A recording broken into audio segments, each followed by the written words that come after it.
Alright, so we're back once again, and this time, we're going to be covering, it's going to be the Puerto Rico, but it's going to be a lot better than the Puerto Rico.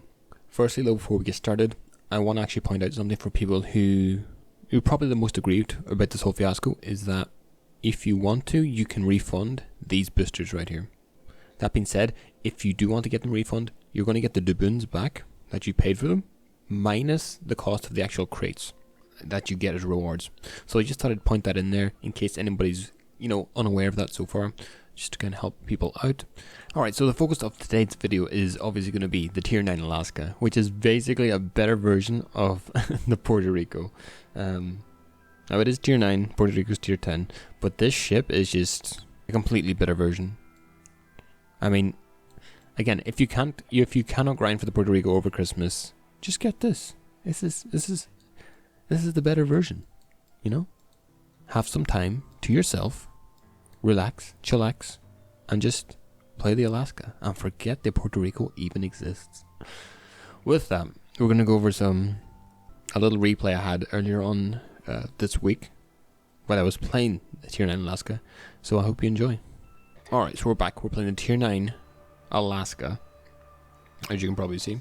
And how you want to play these ships is generally the same way you want to play most US cruisers. They're very tanky in the bow, so you want to go bow in.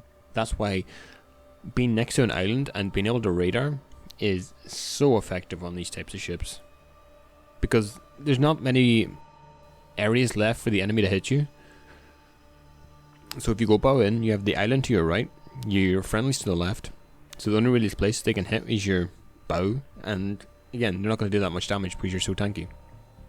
It gives you prime opportunity to actually just radar the cap, like I'm doing right now, and maybe spot an enemy DD. But that being said, my radar is only 10 kilometers, and I think that's just outside the cap range. So we didn't actually find anything there, so we're going to have to evacuate the area. Again, we're safe enough to evacuate here because there doesn't seem to be any ships in our vicinity or within shooting range. Just as I say that though, the Ibuki pops up and takes a pot shot at us. But we're not all that worried. Again, we are fairly tanky, so we just turn out. We're going to reposition and get in a better area so we can actually effectively do some damage. So again, now the way I like to play this ship, I mean, it is a battlecruiser, so I kind of enjoy playing it a bit more like a battleship than I would like a cruiser. So again, we're going to take pot shots at the Bismarck, but at the same time we're going to angle out like we would, even though they somehow missed. We're going to angle like we are a battleship. We're going to keep all guns on him, because right here we can't really go bow in. We can't really, we can't really take on a Bismarck by just going at him. So we're just going to cut away, keep the angle good. Again, we're not being aimed by anything, so we should be free to set some fires. We're going to try out a little bit of AP, a little bit of HE, see what does better. Again, the alpha damage on the HE in this ship isn't all that fantastic. It is, I think, 4,300.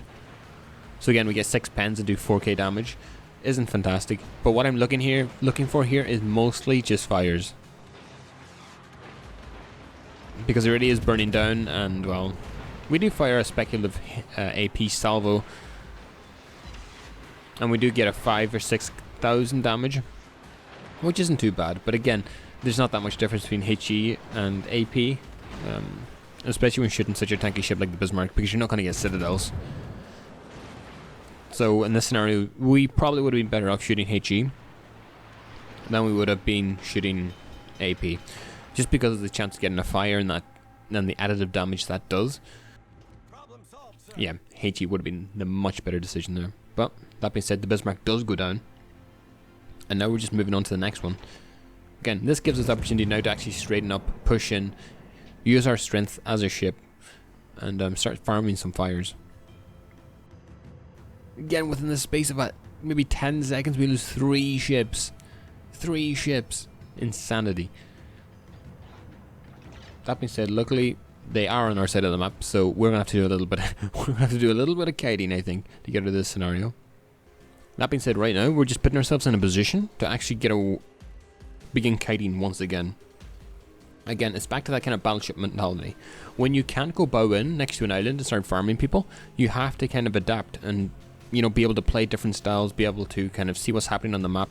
I mean, sure, I could creep close to that island there. I could maybe get a good couple of salvos on the Friesland.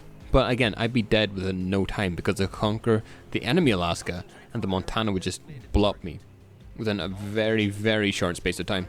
That being said, again, we're angling, we're shooting HE, or AP for some reason, and we're trying to get some fires. I'm pretty sure I switched to HE here eventually, and I do. But again, we're going to take a big salvo from the Montana. And there goes 20k of our HP. Again, this is a battle cruiser, not a battleship. So you're not perfectly going to avoid damage from everything. That being said, the Montana is switching away from us. Again, the Buffalo's exposing a bit of his broadside, and we do get a fire. Again, retrospectively looking back on this now, maybe AP would have been the best scenario because the first salvo did do significant damage. But again, we're always really careful. Always thinking about angling, At this point, I think our carrier gets spotted. I think that's why the Montana's switching his aim away.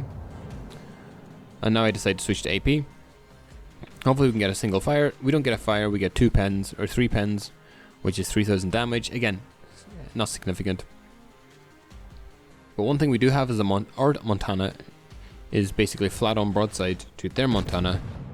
And if my memory does serve me well, it doesn't end well for the enemy Montana. Again, another 1 pen with the AP, doing 4k damage.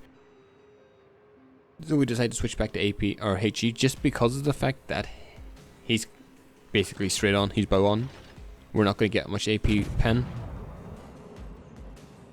And one thing I decided to do at this point is I'm turning back in. I'm turning back in because of the fact he's turning towards our Montana.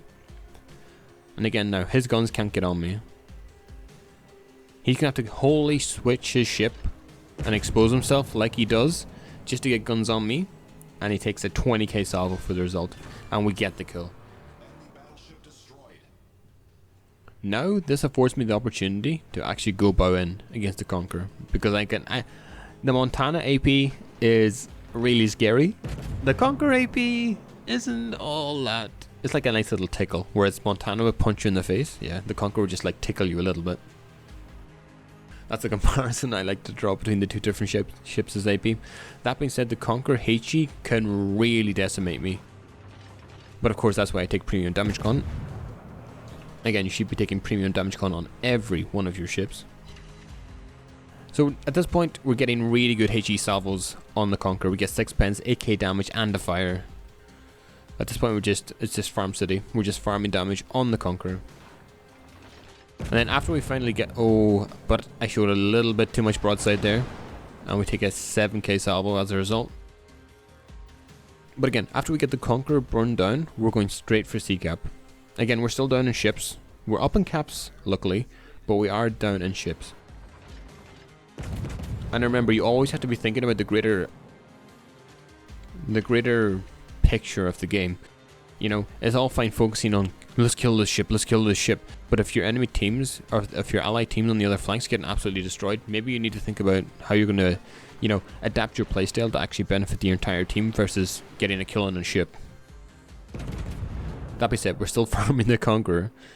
He's going to get hit by a couple of torpedoes. We do get 3 pens, 2k damage, but again, this ship, really nice to play. And again, I haven't played the Puerto Rico, but this is basically a better version of it. I can just tell. With that, the Conqueror goes down, and now we're free to cap C. So we get into C cap. We see an AFK Moskva. So we decided to start taking some pot shots at the Moskva. Again, don't do this, kids, please. I'm actually not sure if he was actually AFK because it does look like he's reversing, but at the same time, he's not actually shooting at anything. That reminds me of a good story of, I think it was a Monarch, the ones that as soon as the game loaded, he immediately turned around and started reversing towards the enemy. And all he said in chat the entire time was, What's that? They'll never they'll never suspect a reversing monarch coming straight at them. It'll confuse them so much that we'll win the game. Yeah, we lost that game, but what can you do? Again, the Friesland's getting focused. He's about to go down. He isn't meant for this world. And with that, we finally switched the game around. We're still finally leading on ships. And the Frederick Globe is the only battleship left. They have a Venezia on the other side of the map that's 1v1ing a Zao. The Moskva's AFK, and yeah, the Frederick Globe's the only real ship left. So we're going to try and farm him a little bit. Again, at this point I'm pretty safe. I don't think I'm actually going to get downed all that much. Even with the increased German dispersion. Something not really to worry about all that much. We go for the farm on the Moskva. And again, this ship, if you don't want to grind for the Puerto Rico, this ship is basically the tier 9 equivalent of the Puerto Rico. So again, if you don't have the time over Christmas, definitely go for this ship. It's really enjoyable, really fun. And especially for someone like me coming from like really light cruisers, like the Russian cruisers or the UK cruisers, it's a really nice change of pace. And I really enjoyed this ship. So that being said, we're gonna finish up on the Frederick Globe. Oh, while the Moskva takes a massive salvo. He definitely isn't meant for this world. And with that, when is this game gonna end? I thought the game ended a lot sooner. Anyways. With that, it's GG. Well played, and I'll see you in the next one.